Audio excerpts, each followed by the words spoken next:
immediately after the first attack by the terrorists, the United States signaled that, well, that was somebody else's set of issues, we'd stay out of it. Yeah.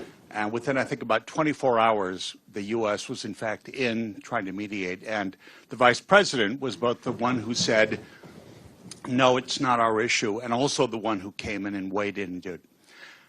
Is it helpful from the Indian perspective, from the other country perspective, is it helpful to have the United States available as a mediator, as a broker, as a transmitter of signals, or should we just stay the heck out of it and let the rest of the world sort things out? I would never presume to tell the U.S. to stay the heck out of anything it wants to get involved in, but mediation is not a term that we are particularly willing to entertain. I'll tell you why, Nelson. I mean, the fact is that this implies, even when you say things like broker or whatever, you're implying an equivalence which simply doesn't exist. There is no equivalence between terrorists and their victims.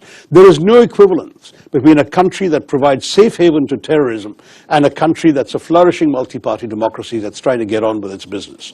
There is no equivalence between a state that is a status quo power that just wants to be left alone by its neighbors where the neighbors don't agree with us, and a revisionist power that wants to upset the geopolitical arrangements that have existed for the last 3/4 of a century. There is no equivalence possible in these cases. And in these circumstances, to suggest that you can mediate between two unequals is not possible. Then how would you characterize the American role, and was it useful and helpful?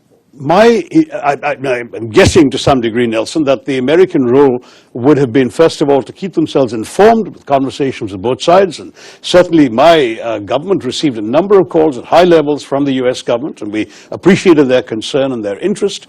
At the same time, they must have been making similar calls at the highest levels to the Pakistan side. And our assumption is that's where, because that's the side that needed persuading to stop this process, that may well have been where their messages really had the greatest effect. But that's guesswork on my part. I don't know what they said to the Pakistanis.